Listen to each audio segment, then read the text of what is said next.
उबलते हुए जो घी था उसमें दूध डाला था। नहीं, मैंने आपको भेजा है, आपको मैंने वीडियो वो भेजा है, 3 मिनट का है। एक बार इसमें है। डालिएगा। अच्छा, परसों इसमें डाल परसों भी ये दीजिएगा। किया था, लेकिन वो सक्सेस नहीं हुआ।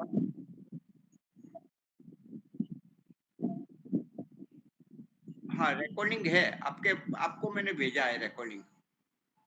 कल ही, बारिश हाँ, हुई आज थी? सुबह। हाँ हाँ, कल से हुए। हाँ, कल से हुए। ऐसे तो बारिश सब जगह बहुत बड़ा है, उसमें थोड़ा, ये थोड़ा ही है, लेकिन और भी ज्यादा करे तो ये लाभ तो होता ही है। और इतने समय तक आप 1 सप्ताह तक एक हम श्वास दिन में 11,000 श्वास लेते हैं, छूते हैं। तो हम वहाँ उस वातावरण में रहेंगे, मंडप में, वो क्षेत्र में रहेंगे, 2 केजी मतलब 1000 किलोमीटर एरिया में, तो कितना शुद्ध वायु मिलता है। तो वो तो लाभ होता है। इतना शुद्ध हम 2000 रुपये केजी का घी हम घर में भी नहीं कर सकते। इतनी 64 प्रकार की हवन सामग्री में औषधि नहीं हम कर सकते, मतलब इतना ये। और दान भी बहुत अच्छा मिलता है। और चांदी के सिक्के लगभग 30 से ज्यादा, 30 तो परसों का था, तो चांदी का सिक्का, सिल्वर कॉइन्स, तो उससे वो कॉइन डायबिटीज ऐसा कुछ तत्व आता है जो बादलों को फाटने में, चिरने में, वर्षा लाने में कारण होता है। तो चांदी का सिक्का स्पेशल बना है। तो पहले डालते थे कुछ, फिर कुछ गलत भी आ जाते थे, उसमें कोई मिक्सिंग वाला आ जाता। तो ये लोगों ने ही बनाया चांदी का सिक्का,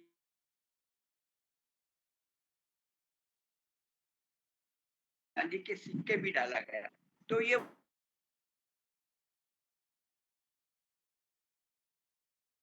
आर्य है जो यज्ञ के ब्रह्मा थे, उन्होंने एक अग्नि मंदिर स्थापित कर रहे हैं। अग्नि मंदिर जहाँ यज्ञ थेरेपी होगी, यज्ञ सुबह से शाम तक लगातार होगा, और चारों ओर राउंड में होगा, और राउंड में दरवाजा, अपने छोटे छोटे कमरे होंगे, उसमें दर्दी रखा जाएगा, और उसके पीछे भी और भी दर्दी होंगे दूसरे। उस प्रकार का वो 24 घंटा उसी वातावरण में रहने का, और उसकी यज्ञ चिकित्सा, यज्ञ थेरेपी करने की, तो ये भी कर रहे हैं। तो उसके लिए भी अच्छा सा दान आया। और वो जो बनाने वाले, उसमें तांबे का उपयोग होता है। वो जो शंकु आकार का ये त्रिकोण आकार आता है, तो उस प्रकार का कुछ बनाएंगे, और तांबा का भी विशेष उपयोग करेंगे, तो इससे वैज्ञानिक अनुसार बहुत बड़ा लाभ होता है। तो वो अग्नि मंदिर वो बना रहा है, तो उनके लिए भी लगभग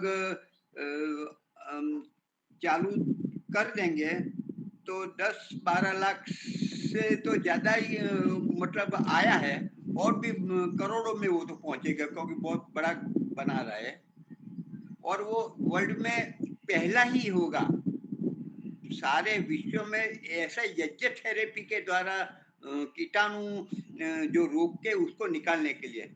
एक दो बहन आई थी जो कैंसर थी, तो उसने कितने ही उतने वो अग्नि के शॉट लिए थे, बहुत बाल उतर जाते, पूरी पीड़ा होती है, तो उसने ये सब छोड़ के बिल्कुल यज्ञ थेरेपी, जो जो औषधि डालनी है वही औषधि डाली, सुबह से शाम तक 6-7 घंटे की।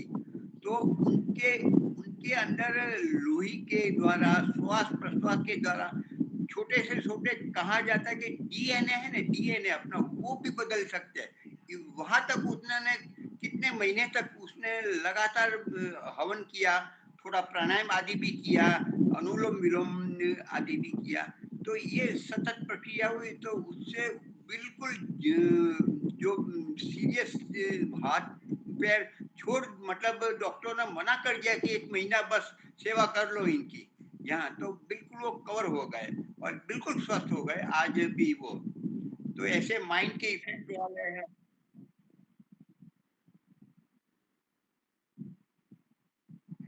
इसमें पहले गाय का घी मिट्टी के घड़े में उबाला गया, आसपास मिट्टी के घड़े के आसपास वो कंडा बोलते हैं ना, गोबर का कंडा सूखा हुआ, तो वो लगाया चारों ओर।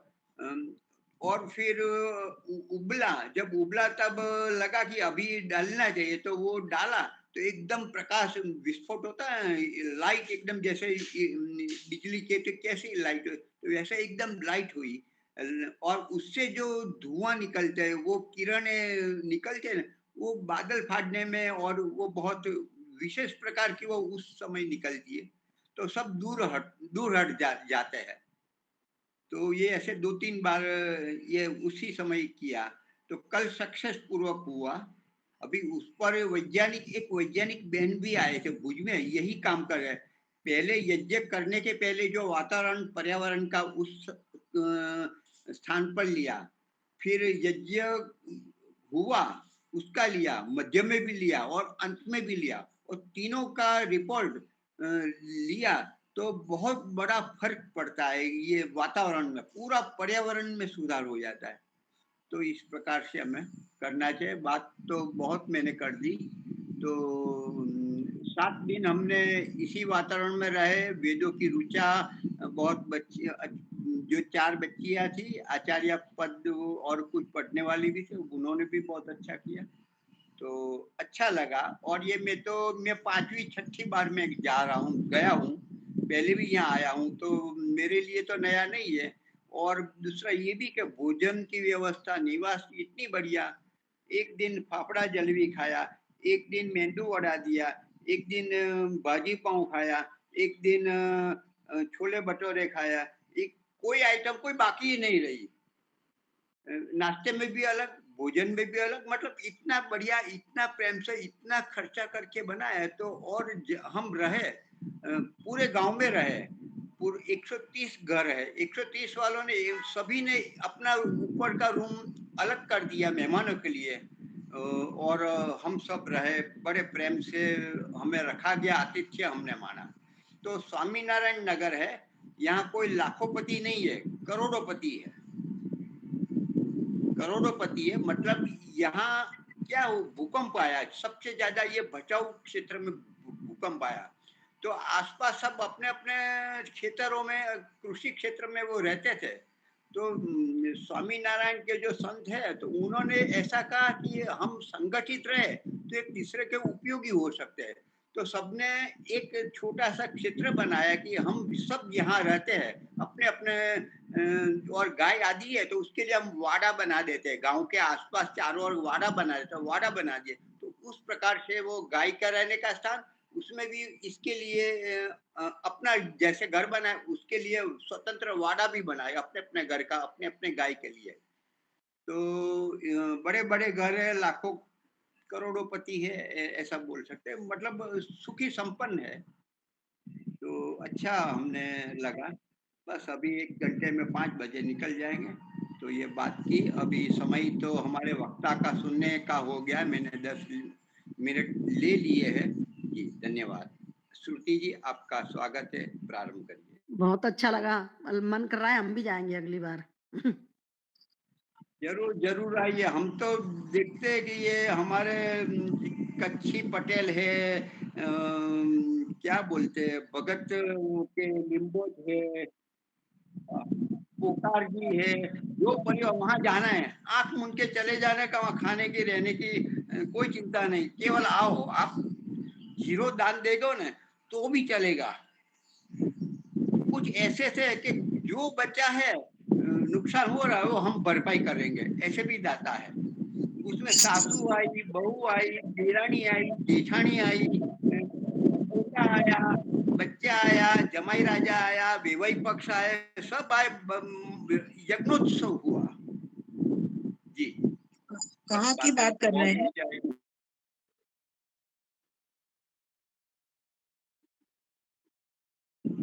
हाँ, ये कच्छ भुज का क्षेत्र है जहाँ बारिश कम होती है, तो वहाँ ये लगातार 10 वर्ष से कर रहा है। ये 11वां सत्र था।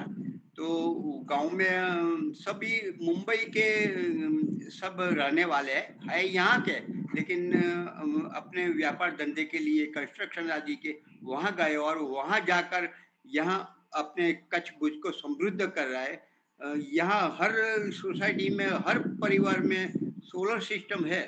मतलब सुखी संपन्न है और लगाते भी अच्छे काम में। पूरे परिवार के साथ हम जैसे मेले में आता है ना, उस प्रकार से आनंद उत्साह से।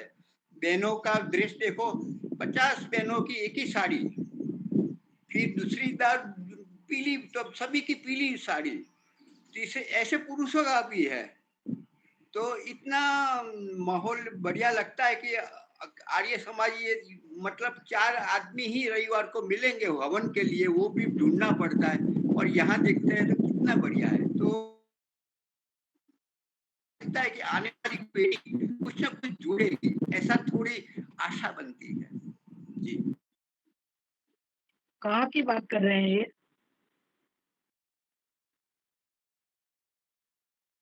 कच्छ की।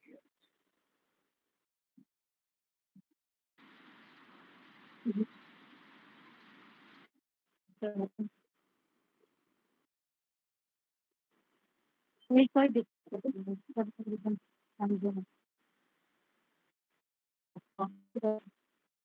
अब तो छुट्टी घर में थी, छुट्टी हो जाती।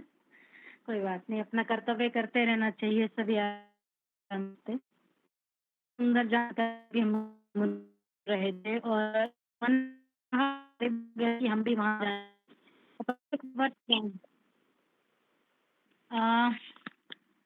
यहाँ सुबह से 4G चल रहा है, 5G चल रहा है, नेट की बहुत दिक्कत है और साथ वाले घर में काम चल रहा है, ड्रिल मशीन का बहुत दिक्कत हो रही है। तो ये इसके लिए तो मैं भी आपसे क्षमा माँगती हूँ। थोड़ा बहुत जो यहाँ दिक्कत आए तो बता दीजिएगा, नहीं तो फिर अगले सप्ताह कर लेंगे।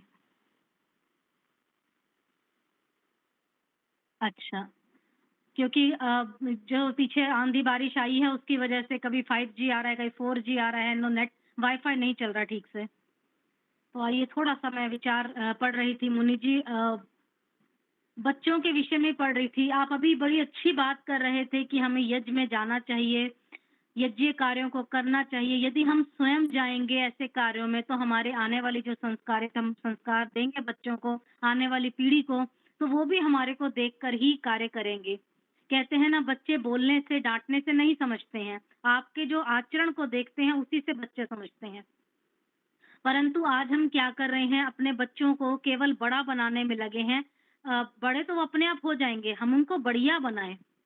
तो हम बड़े परेशान रहते हैं इस विषय में कि बच्चे हमारी सुनते नहीं हैं, बच्चे अपने आप को क्या समझते हैं, वगैरह-वगैरह इस तरह की बातें हम बहुत सुनते हैं। एक व्यक्ति हैं, उनसे मैं बात कर रही थी, वो बहुत परेशान लग रहे थे। कह रहे थे कि बेटे और बेटियाँ ना जाने अपने आप को क्या समझते हैं, हमें तो कुछ समझते ही नहीं है जी। तो मैंने कहा, तो आप क्या चाहते हैं कि आपको अपने आप को कुछ ना समझें? पर उन्होंने कहा नहीं-नहीं ऐसा नहीं है, पर मैंने कहा क्यों, ऐसा क्यों नहीं है? आपके बच्चे आपसे आगे निकल जाएँ कि आप नहीं चाहते हैं वो आपसे आगे बढ़ जाएँ।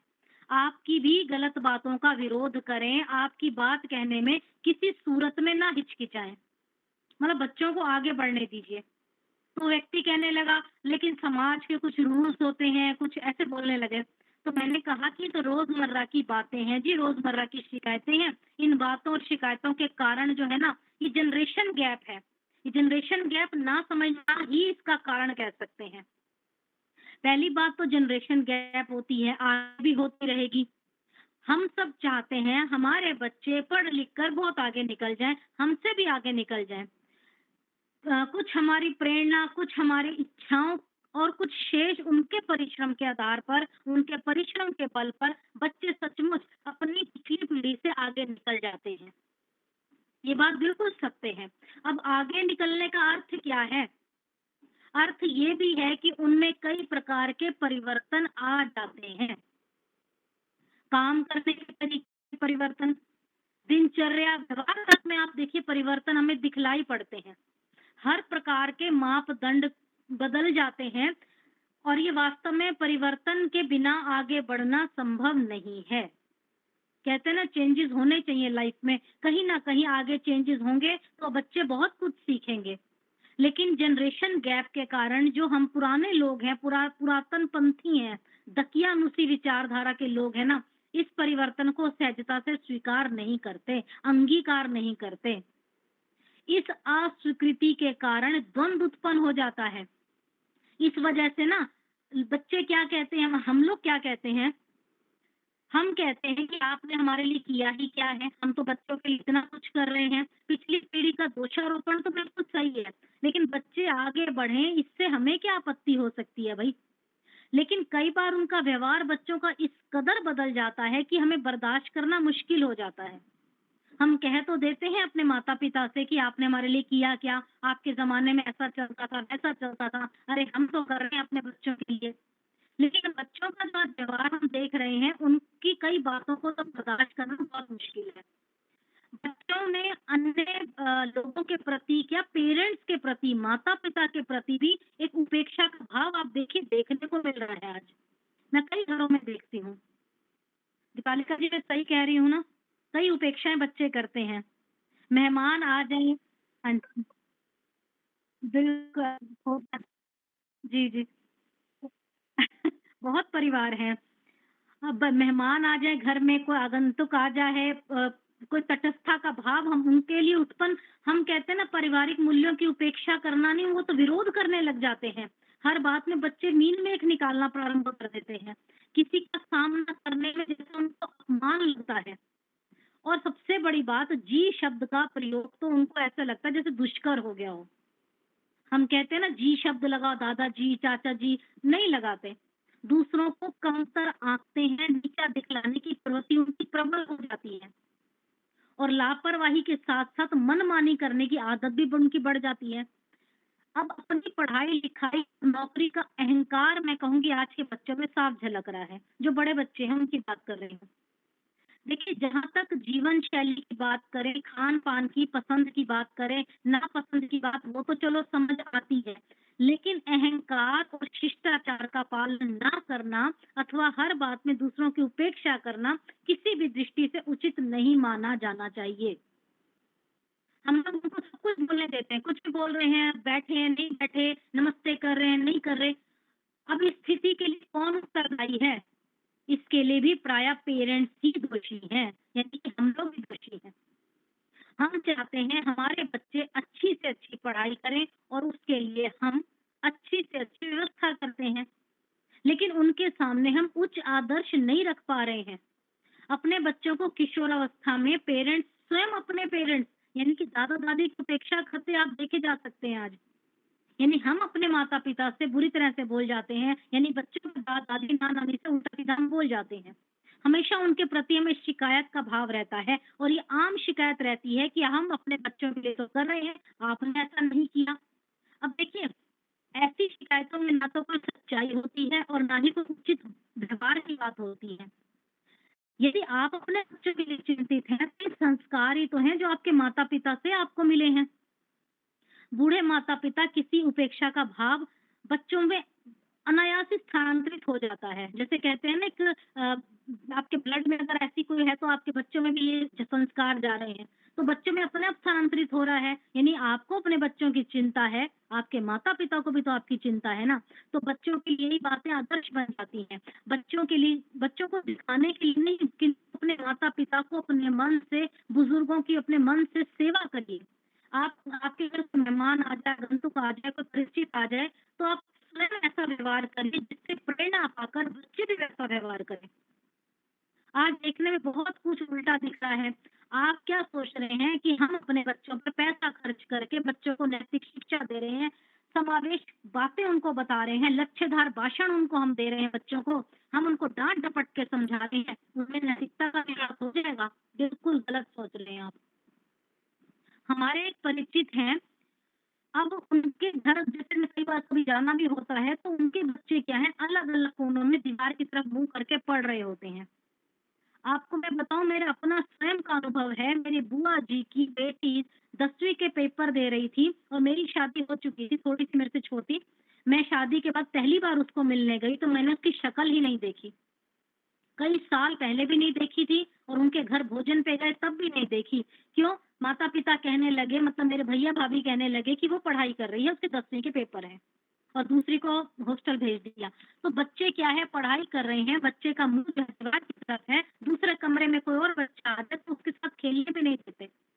अब उनको अतिथि को अभिवादन नहीं हम बच्चों को करना सिखा रहे, तो पेरेंट्स खुद नहीं वो करते कि बच्चे साथ में किसी के बोलें, कहीं जाएँ आयोजन में, किसी शादी-ब्याह पर, तो भी बच्चों को हम लेकर नहीं जाते। वो परिचित ऐसे हैं कि अपने शादी में कहीं जाना हो, एक व्यक्ति घर रह जाता है कि हाँ भई एक बंदा घर में बच्चे का ध्यान रखे, बच्चे पढ़ाई कर रहा हो, इधर-उधर खेलने में इतना टाइम बर्बाद ना कर दे, इधर-उधर मस्ती ना करे। ये कई घरों में है। कितना दुर्भाग्यपूर्ण हमारे लिए है। खेलना ही नहीं देना चाहते, ये स्थिति बहुत दुर्भाग्यपूर्ण है। कितने पेरेंट्स अपने बच्चों को एक बड़ा आदमी बनाना चाहते हैं, किंतु बढ़िया आदमी नहीं बनाना चाहते हैं। इसके मन में, इसके लिए ना हर एक के मन में एक निश्चित रूपरेखा बनी रहती है कि हमें बड़ा बनाना है, पैसा कमाना सिखाना है। पेरेंट्स इस सोच से ऊपर ही नहीं उठ रहे हैं। वे उन गुणों के बारे में नहीं सोचते जो एक बेहतर इंसान बना सकता है बच्चे को।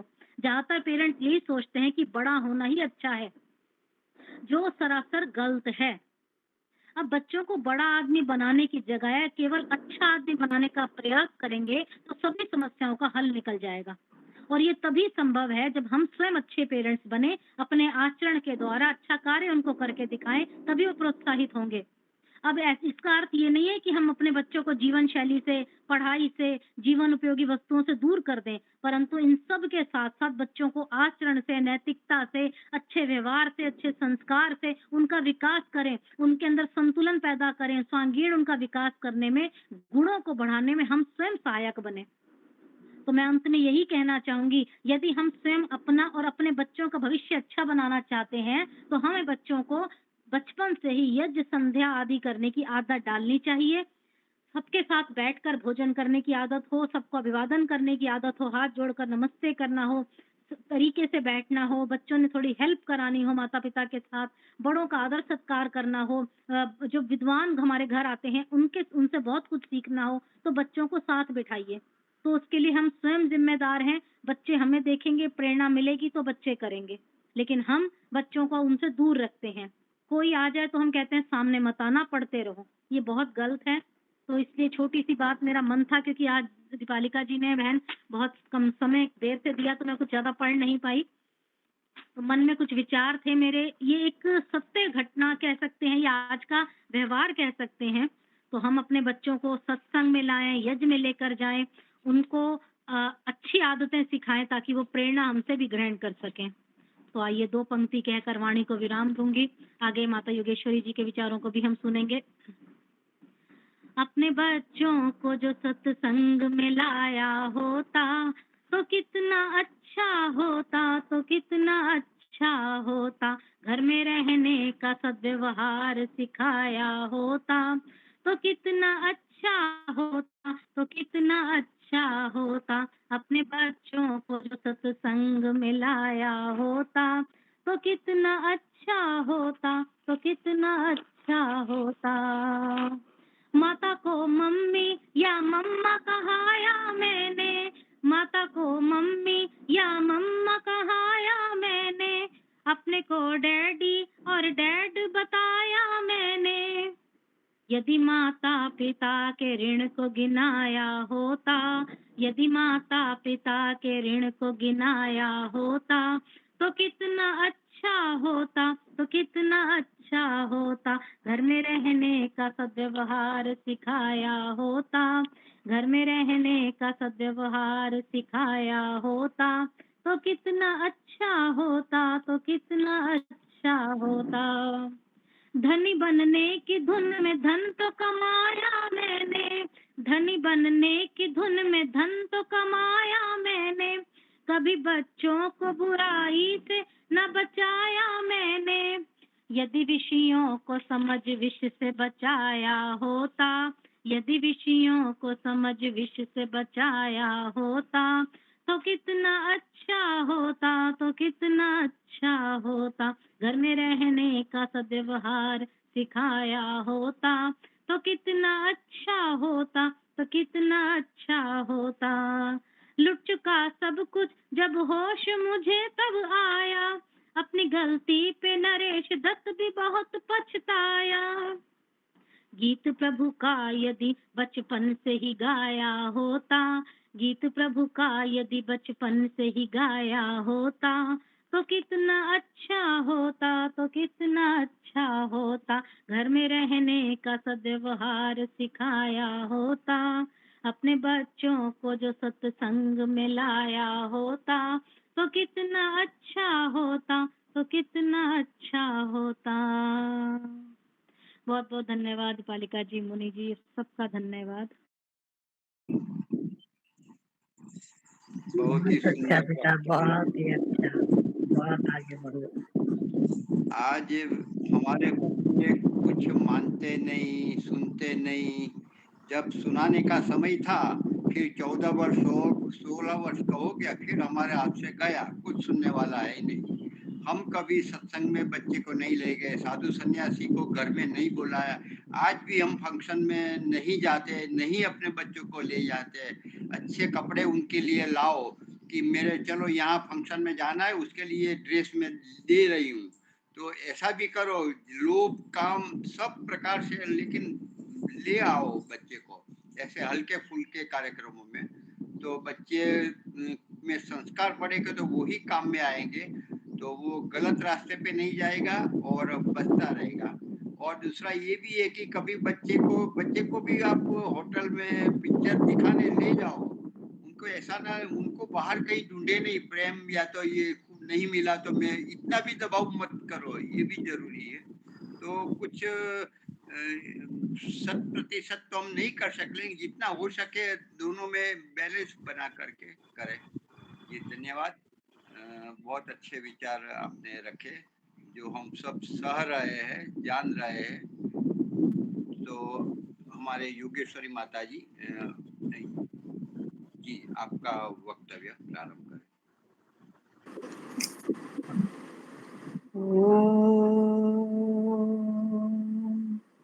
असतो मा सद्गमय तमसो मा ज्योतिर्गमय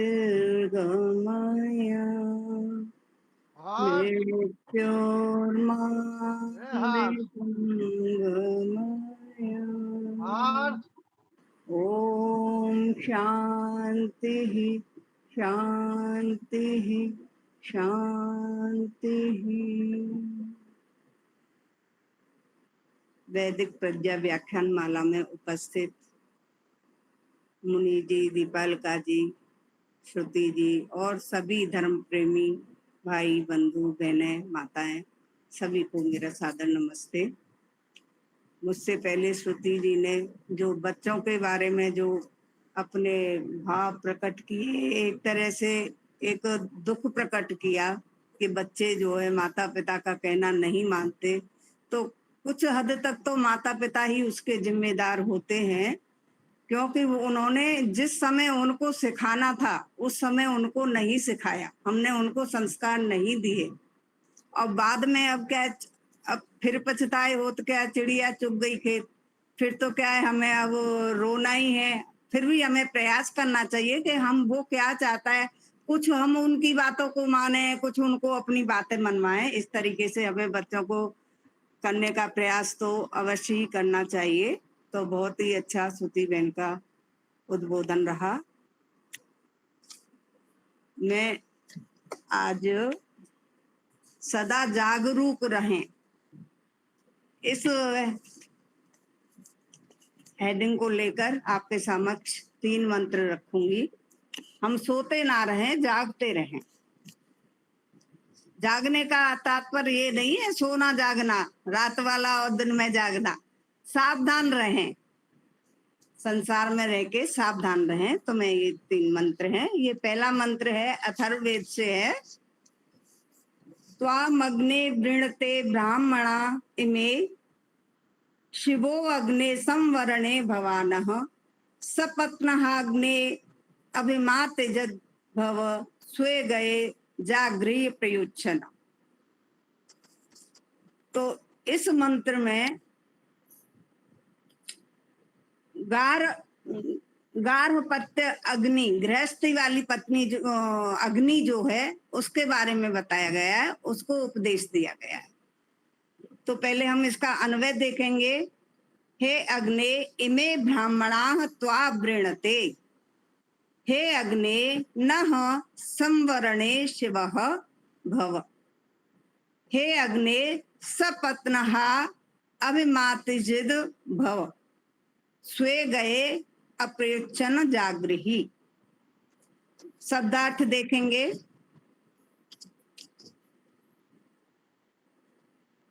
हे अग्ने, हे अग्नि, इमे यानी ये, ब्राह्मणाः ब्राह्मण विद्वान, त्वाम यानी तुझको, वृणते यानी चुनते हैं या छांटते हैं।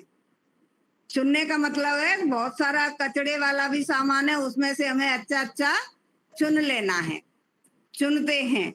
हे अग्ने, हे अग्नि, नः यानी हमारे, संवरणे, संवरणे का अर्थ है निवास स्थान में, चयन में, निवास स्थान के चयन में का चयन भी हमारा शुभ हो, सुखकर हो। हमारा निवास स्थान कैसा हो? सुखकर हो। हे अग्नि सपत्नः, सपत्नः यानी शत्रुनाशक, अभिमातिज, अभिमातिजित यानी अभिमानी या कपटी के, अभिमानी या कपटी के जीतने वाले हो। स्वे यानी अपने, गए यानी घर में, यहाँ पर गए घर का अर्थ, गए शब्द से घर दिया है अर्थ। अप्रयुच्छन यानी प्रमाद रहित सदा सावधान रहते हुए, जागृहि यानी जागो। अब अर्थ हिंदी में देखेंगे शॉर्ट में। हे गार्हपत्य अग्नि, अग्नियां 3 प्रकार की बताई गई हैं, आहवनीय, गार्हपत्य और दक्षिणाग्नि। तो यहाँ पर गार्हपत्य अग्नि यानी जो गृहस्थ की अग्नि होती है उसकी चर्चा है। हे ब्राह्मण, हे गार्हपत्य अग्नि, ये ब्राह्मण तुम्हें स्वीकार करते हैं। हे अग्नि, तुम हमारे निवास स्थानों में सुखद हो। हे अग्नि, तुम शत्रु नाशक और कपटी लोगों के नाशक हो। अपने घर में प्रमाद रहित रहते हुए सदा जागरूक रहो। तो यहाँ पर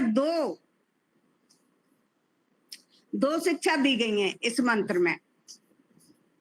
तो पहली शिक्षा है इस मंत्र में गार्हपत्य अग्नि की घर में उपयोगिता बताई गई है। प्रार्थना की गई है कि यह अग्नि घर की सुरक्षा करे और शत्रुओं को नष्ट करे। गार्हपत्य अग्नि घर और परिवार की रक्षा करती है, वह शत्रुओं को नष्ट करती है, कपटी लोगों या अभिमानियों को घर से भगाती है। जिस परिवार में यज्ञ होता है, अब जो अग्नि है वो क्या है? यहाँ पर यज्ञ है। तो जिस परिवार में यज्ञ होता है वहां सद्भावना और सात्विकता के कारण सुरक्षा रहती है। पुण्य रक्षक तत्व है, पुण्य से क्या होती है? रक्षा होती है। और पाप विनाशक तत्व है। तो पुण्य स्थान को पवित्र बनाता है और पाप उसे दूषित करता है। यज्ञ से पवित्रता आती है और दोष दूर होते हैं। पाप और स्वार्थ भावना के दूषित कण नष्ट होते हैं। यज्ञ में दान, परोपकार और स्वार्थ त्याग है, अतः कपटी मनुष्य वहां नहीं रुक सकते। तो ये यज्ञ से यहाँ विशेष लाभ बताया गया है कि जिस गृहस्थ में यज्ञ होता है वहां पर ये लाभ होते हैं। अब दूसरी शिक्षा है इस मंत्र में कि जिस प्रकार अग्नि अपने स्थान में सदा जागरूक रहती है, अग्नि जहां भी होगी तो वो अपना जो उसमें जो गर्मी होती है, जलाने की शक्ति होती है, वो हमेशा रहती है उसके अंदर, यदि वहां अग्नि है तो जिस प्रकार अग्नि अपने स्थान में सदा जागरूक रहती है, उसी प्रकार प्रत्येक गृहस्थ को अपने घर में सदा जागरूक और सावधान रहना चाहिए। तो जागने का अर्थ क्या दिया है यहाँ पर? जागरूक और सावधान रहना चाहिए। प्रमाद या असावधानी ही चोरी आदि का कारण है। अगर आप अपने घर में दरवाजा बंद नहीं करेंगे, ऐसे ही सो जाएंगे, तो वहां चोरी भी हो सकती है ना। कोई गलत तरह के मनुष्य भी वहां आके कोई खुरापात कर सकते हैं। इसलिए हमेशा अग्नि की तरह गृहस्थी को जागरूक होना चाहिए, सावधानी से रहना चाहिए। अब दूसरा मंत्र भी इन्हीं भावों को थोड़ा प्रकट कर रहा है। सदा जागरूक को ही, जो जागरूक होते हैं उनको सफलता मिलती है। एडिंग दिया है, यो जागार तम ऋचः कामयन्ते, यो जागार तम सामानयन्ति, यो जागार तमयम सोम आह, तवाहमस्मि सख्ये न्योकाः। अन्वय देखेंगे, यह जागार तम ऋचः कामयन्ते, यह जागार तम ओ सामानयन्ति, यह जागार तम अयम सोमः आह, अहम तव सख्ये न्योका अस्मि।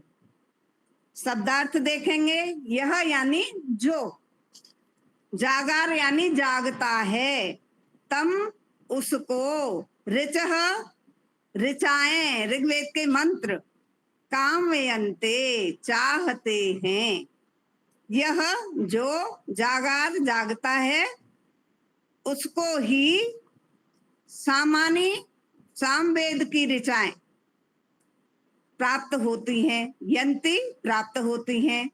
यह जो जागार जागता है तम उससे, अयम यह, सोमः सोम, आह कहता है उससे, सोम कहता है, अहम मैं, तब तेरी, सख्ये मित्रता में, न्योकाः यानी सुख पूर्वक निवास वाला प्रसन्न चित्त हूं।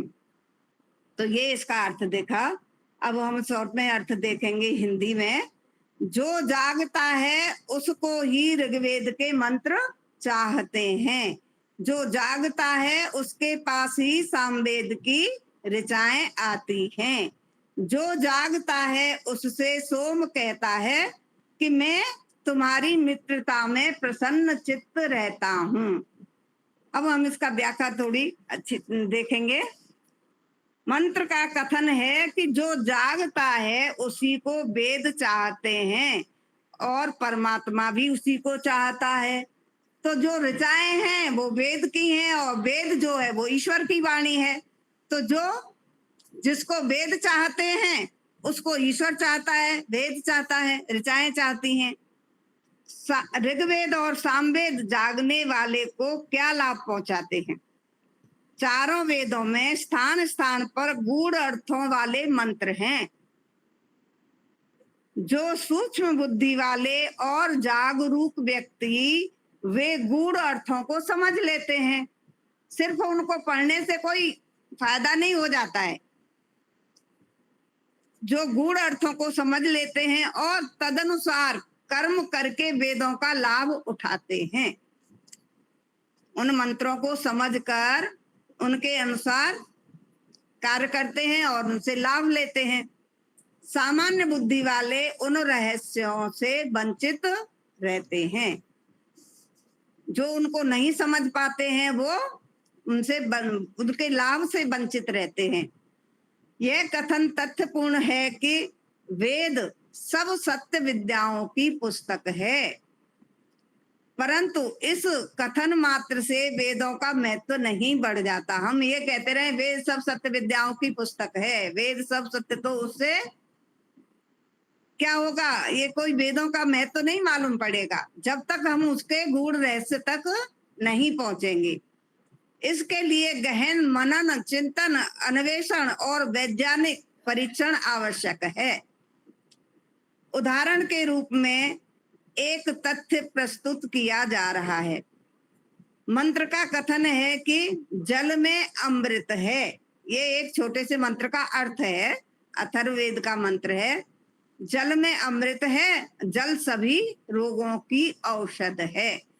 तो मंत्र है अपस्वंतरमृतम अपसु भेषजम। ये छोटा सा मंत्र है, लेकिन इसका सैकड़ों वैज्ञानिकों के लिए अनुसंधान करने का विषय है। इस पे बहुत बड़ा अनुसंधान जल के ऊपर वैज्ञानिक लोग कर रहे हैं और उससे स्वास्थ्य का लाभ भी ले रहे हैं। तो ये दूसरा मंत्र का भाव मैंने आपके समक्ष रखा। और इसी से मिलता जुलता एक और है, सदा जागरूक को श्री मिलती है। इसमें था सफलता मिलती है, अब ये तीसरे में है श्री मिलती है। सम जागृवद जरमाण इध्यते दमे दमुना इसयन्निडस्पदे विश्वस्य होता विशो वरेण्यो विभुर्भावा सुसखा सखीयते। अन्वय देखेंगे। जागृवृद्धि जरमाणः दमुना दमे इडस्पदे इसयन विश्वस्य हविषः होता वरेण्यः विभु विभावा सुखसा सखीयते समिद्यते। शब्दार्थ देखेंगे। जागृवृद्धि यानी जागरूक व्यक्तियों के द्वारा, तृतीया का बहुवचन है, जागरूक व्यक्तियों के द्वारा जरमाणः यानी स्तुति किया जाता हुआ, दमुनाः दांत मन वाला, जितेंद्रिय यानी जितेंद्रिय, मित्र, ये तीन अर्थ दिए इसके। दमुना के दांत मन वाला, जितेंद्रिय, मित्र। दमे घर में, इड़स्पदे यज्ञ के स्थान में, यज्ञशाला में। ईशयन यानी प्रेरणा देने वाला, प्रेरक। विश्वस्य संपूर्ण, हविषः हवि या सामग्री का, होता होता हवन करने वाला, होता हवन करने वाले को बोलते हैं। भक्षक, वरेण्यः श्रेष्ठ, विभु व्यापक, तेजोमय तेजस्वी, ये तीन अर्थ दिए हैं विभु के। सुसखा सुंदर मित्र, मित्रता के इच्छुक यजमान के लिए। सखीयते यानी मित्रता के इच्छुक यजमान के लिए। संविध्यते प्रदीप्त किया जाता है, जलाया जाता है। अर्थ, यह अग्नि जागरूक व्यक्तियों के द्वारा स्तुति किया जाता हुआ घनिष्ठ मित्र, घर में यज्ञशाला में प्रेरणा का स्रोत, संपूर्ण हवि का आदाता, आदाता यानी भक्षक, श्रेष्ठ व्यापक तेजस्वी सुंदर मित्र, मित्रता के इच्छुक यजमान के लिए प्रदीप्त किया जाता है। ये अग्नि के लिए बताया गया। यह अग्नि जो है वो जागरूक व्यक्तियों के द्वारा स्तुति किया जाता हुआ घनिष्ठ मित्र, घर में यज्ञशाला में प्रेरणा का स्रोत, संपूर्ण हवि का आदाता, श्रेष्ठ व्यापक तेजस्वी सुंदर मित्र, मित्रता के इच्छुक यजमान के लिए प्रदीप। तो ये सारी विशेषताएं किसके लिए बताई गई हैं? यजमान के लिए। यजमान के लिए प्रदीप्त किया जाता है यह अग्नि। ये सारे विशेषण जितने भी बताए, ऐसे यजमान के लिए प्रदीप्त किया जाता है। व्याख्या देखेंगे।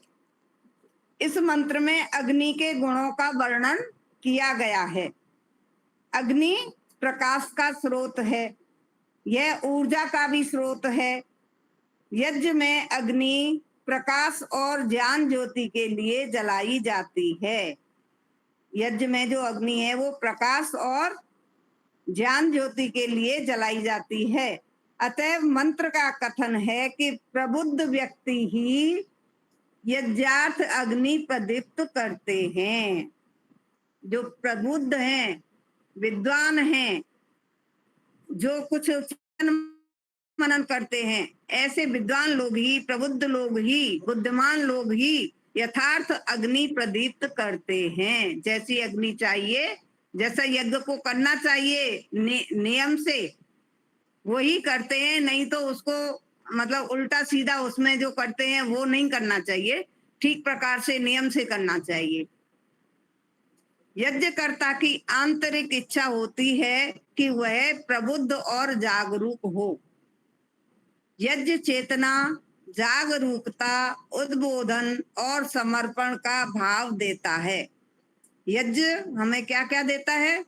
चेतना, जागरूकता, उद्बोधन और समर्पण का भाव देता है। यजमान अग्नि से तादात्म्य स्थापित करता है। अतः मंत्र में कहा गया है कि अग्नि का मित्र बनना, वह अग्नि का मित्र बनना चाहता है। कौन? यजमान। जो जिसका मित्र बनना चाहता है वह उसके गुणों को अपने अंदर धारण करना चाहता है। जैसे यज्ञ के क्या गुण हैं? संगतिकरण, दान और देव पूजा। तो जब मनुष्य उसका मित्र बनेगा, उसके गुणों को धारण करेगा, तो वो भी इन गुणों को धारण करेगा, संगतिकरण करेगा, देव पूजा करेगा और दान। ठीक है। तो यज्ञ जीवन, जागृति और प्रकाश देता है। इस प्रकाश से ही मनुष्य अपने जीवन का मार्ग प्रशस्त करता है। अग्नि का अर्थ प्रकाश स्वरूप परमात्मा भी है। एक अग्नि वो तो है ही।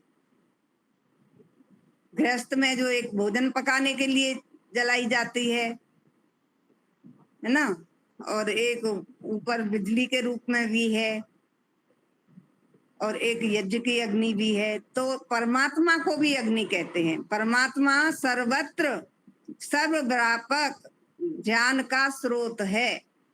हृदय मंदिर में परमात्मा की ज्योति जलाने से मनुष्य पवित्र, धार्मिक, ओजस्वी, तेजस्वी और वर्चस्वी होता है। हृदय मंदिर में परमात्मा की ज्योति रूपी अग्नि जलाने से मनुष्य पवित्र होता है, धार्मिक होता है, ओजस्वी होता है, तेजस्वी और वर्चस्वी होता है। परमात्मा के सानिध्य से जीवन में दिव्य गुण आते हैं।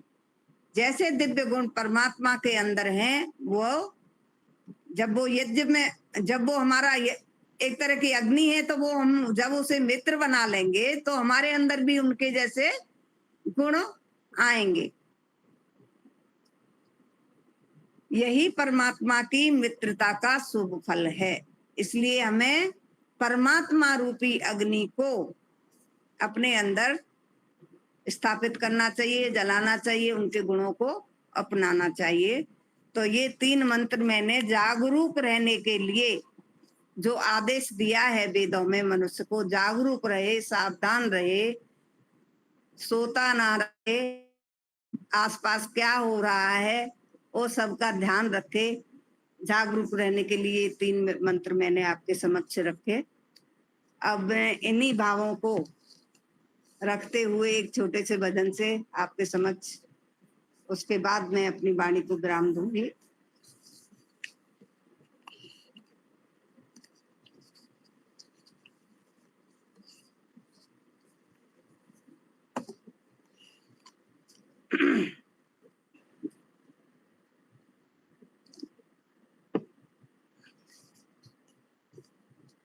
जागते रहिए और जमाने को जगाते रहिए। जागते रहिए और जमाने को जगाते रहिए।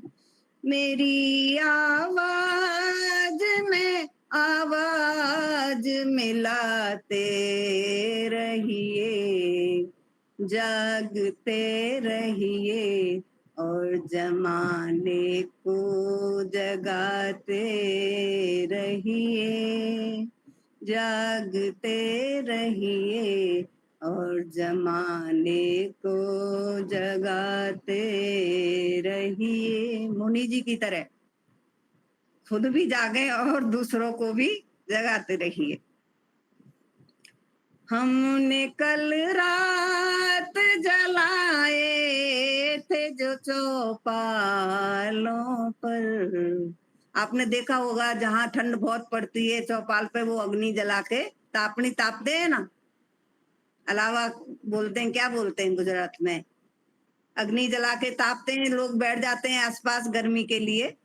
तो तापड़ो हाँ अलाप हाँ, भी तो बोलते हैं। उसको हिंदी में अलावा बोलते हैं। अलाप बोलते हैं, अलाप। हाँ जी हाँ। हमने कल रात जलाए थे जो चौपालों पर, उन अलावों की जरा राख हटाते रहिए, उन अलावों की जरा राख हटाते रहिए, जागते रहिए और जमाने को जगाते रहिए। मेरी आवाज में आवाज मिलाते रहिए, जागते रहिए और जमाने को जगाते रहिए। नींद आती है तो तकदीर भी सो जाती है, नींद आती है तो तकदीर भी सो जाती है, अब कोई सो न सके, अब कोई सो न सके, गीत यूं गाते रहिए, अब कोई सो न सके, गीत यूं गाते रहिए। गीत गाते रहिए ताकि उनकी नींद उड़ जाए, क्योंकि पहरा देना है। गांव में डाकू आ जाते हैं रात को, ठंडी के दिनों में उत्तर प्रदेश में डकैत आ जाते थे, अब तो कम हो गए हैं। तो लोग वो क्या बोलते हैं, फेरी देने के लिए जागते थे। अगर वो सो जाएंगे तो क्या होगा, डकैती पड़ जाएगी, घर में चोरी हो जाएगी, इसलिए वो सो न जाएं, गीत गाते रहिए, गुनगुनाते रहिए। अब कोई सो न सके, गीत यूं गाते रहिए। मेरी आवाज में आवाज मिलाते रहिए, जागते रहिए और जमाने को जगाते रहिए, जागते रहिए।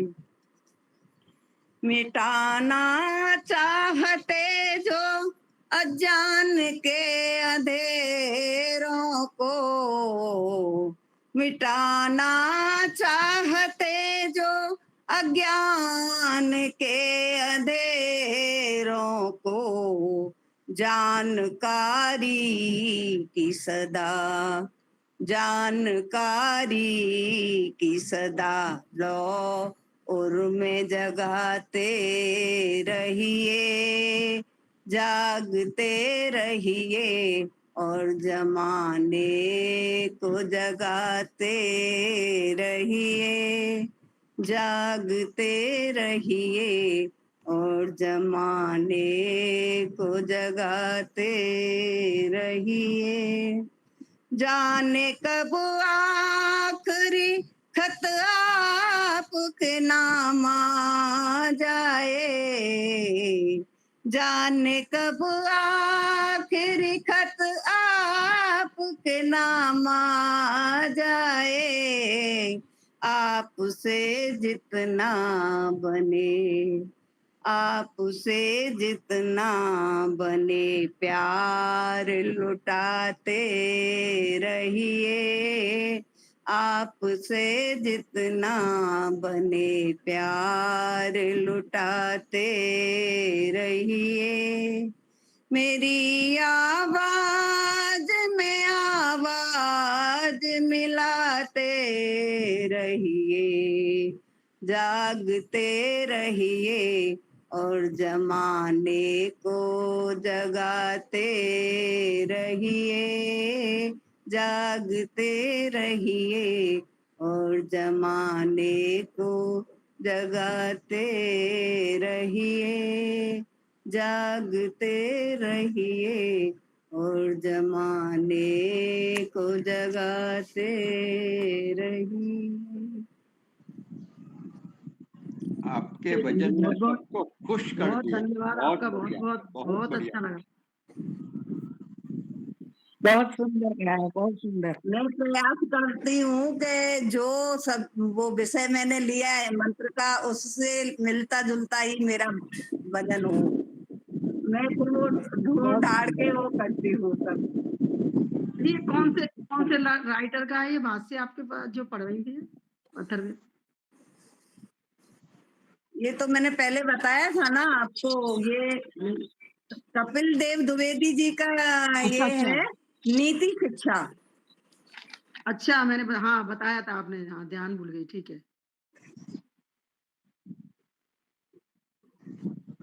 ये भजन तो हमारे आर्य समाज में हम लोग बुलाते हैं ना बाहर से विद्वानों को। वाह, बहुत बढ़िया है, बहुत बढ़िया भजन है। तो मैं, मेरे को जो पसंद आता है तो मैं फिर लिखवा लेती हूँ। वाह, तो हमें भी लिखवा देना, हम डाल देंगे जरूर जी जी जरूर। जी। जेरोक्स करके मतलब फोटो करके भेज देंगे तो भी वो ऑटोमेटिक लेंस से हो जाएगा, लेंस से ऑटोमेटिक टाइप भी हो जाएगा। जी जी। ऐसा हो सकता है, बहुत बढ़िया। हम जब शादी हो रही थी तब महाराज ने बोला कि कन्या पधार रही है, सावधान हो जाओ। तो वर राजा वास्तव में सावधान हो गया, छोड़ के भाग चुका कि अभी मैं फंसूंगा नहीं, बहुत जन्मों से फंसता रहो, अभी नहीं फंसूंगा। तो ऐसे जागने वाले बहुत कम ही होते हैं, भागने वाले भी बहुत कम होते हैं। हमारे समाज, हमारे धाम में देखो, गुरुकुल में देखो, बच्चे नहीं है जो आते हैं, बड़े होकर आएंगे तो घर छोड़ के मतलब भाग के ही आएंगे। आज माता पिता केवल धार्मिक बनाने के लिए, विद्वान बनाने के लिए नहीं भेजता, कोई नहीं भेजता, क्योंकि वो लक्ष्य ही नहीं रहा। तो यहाँ तक हमें करना पड़ता है कि आप जो आए, बच्चा लड़का आए, उनकी हम जवाबदारी पूरी लेंगे, उनके माता पिता की भी लेंगे, वहां तक कि उनकी बहनों कुछ भी हो वो भी हम उठाएंगे, लेकिन हम पढ़ाएंगे। इतना 2 वर्ष तक मेहनत कर रहे थे और फिर वो उन चला जाता है, भाग जाता है, उसको अनुकूल नहीं पड़ता, सारी मेहनत, सारी व्यवस्था, कितना दुख होता है, कितना दुख होता है, कोई आता नहीं। यहाँ हमारे 5-7 ही ब्रह्मचारी आचार्य पढ़ने वाले होते, लेकिन यही से निर्माण हुआ। 8-10 जो पढ़े उसमें से ही बड़े बड़े आचार्य बने हैं और सन्यासी 18 हुआ। तो लगभग 80 से ज्यादा हमारे विद्वान ये 5-10 में से ही आए हैं। और वहां देखो, छोटे बच्चे के लिए 60, 70, 80, 100 तक जाती है। आज हमारे स्वामी जी वो आए थे, जो स्वामी प्रशांतानंद जी, जो अजमेर में वो चला रहे थे, गुजरात के थे, वहाँ उन्होंने बंद करना पड़ा। हमारे पास सब व्यवस्था है, स्थान भी है, गुरुकुल भी है, 30 वर्ष तक चलाया, 2 वर्ष से बंद है, बच्चे नहीं मिल रहे। और यहाँ हमारे एक ओमनाथ जी आए थे, तो वो के मुझे स्थान चाहिए, मेरे पास बच्चे हैं। मैं स्वामीनारायण में गया तो स्वामीनारायण वालों ने मालूम पड़ा कि ये तो स्वामी महर्षि दयानंद ने तो ये कुछ टीका टिप्पण की है, तो फिर उनको फिर श्रद्धा हट गई, तो फिर लाना पड़ा। तो क्या करें, तो ये दोनों, उनको बच्चे चाहिए और इनको स्थान चाहिए, तो दोनों को मिलाकर फिर वहाँ अजमेर बच्चों को लेकर 5-6 बच्चों को लेकर गए हैं और पहुंचे हैं अभी 4-5 दिन से। तो वो भी कर रहे हैं। तो आज कहाँ बच्चे मिलते हैं, इसमें बड़े तो मिलते ही नहीं, बच्चे होते हैं बिगड़े हुए भेजते हैं। बिगड़ गया, कितनी मेहनत करके अच्छा बना दो, अच्छा बना फिर ले जाते हैं। हमें तो बिगड़ गया था, अच्छे बनाने के लिए भेजा था और अच्छा हो गया, ले गए। तो ऐसा ही है। अभी क्या है ना, ये हम जो उनको संस्कार देना चाहते हैं, अब उन लोगों को क्या लगता है मुनि जी कि ये सब पढ़ के इनको क्या पैसे कैसे कमाएगा। असली बात तो वो धन की है, उनको धन चाहिए, पैसा कमाना चाहिए बच्चे को, ऐसी लाइन चाहिए उनको। ये समस्या सारी, वो मनुष्य बनेगा ये नहीं सोचते हैं कि एक मनुष्य बनना बहुत जरूरी है, पैसा तो कोई भी कमा लेगा। नहीं, हम ही अपने बच्चे को नहीं रख पाए, नहीं वही रखे। तो मैं कह रही हूँ, हम नहीं कर पाए तो हम दूसरों से क्या उम्मीद करें। पराधीन तो नहीं होना पड़े, उतना तो कोई भी माता पिता सोचेगा। तो अभी वो शिक्षा प्रणाली ही समाज की ऐसी बिगड़ चुकी है ना कि मनुष्य, हमें ये पहले तो पराधीन ना बना रहे, ये तो सोचना ही पड़ता है, चाहे कुछ भी हो। ये व्यवस्था ऐसी है। वही चलो, अभी क्या है ना मुनि जी, गुरुकुलों के पास भी इतना पैसा है नहीं, उनको क्या ना हर शिक्षा जो आजकल की शिक्षा है वो भी देनी पड़ेगी साथ में बच्चों को, तभी जाके बच्चे टिकेंगे, नहीं तो ऐसे वो सिर्फ आध्यात्मिक उसमें नहीं टिकेंगे बच्चे। हमारे आचार्य बोलते हैं कि भाई हमें बच्चे दो, प्रवचन में बच्चे दो, कोई नहीं देता। पैसा दे सकते हैं, व्यवस्था देते, लेकिन नहीं देते बच्चे। हम आर्य समाज के, हम अपने बच्चे को नहीं देते।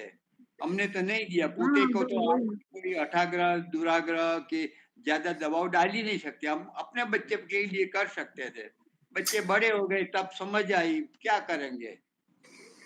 ये स्थिति है। क्या कर सकते, ये बहुत दुर्भाग्य है हमारा जो है। मुझे तो बहुत खुशी हो गई थी जब मेरा पोता वहां गया था, लेकिन देखो परिस्थिति ऐसी हुई कि उसे वापस आना पड़ गया, क्या करें।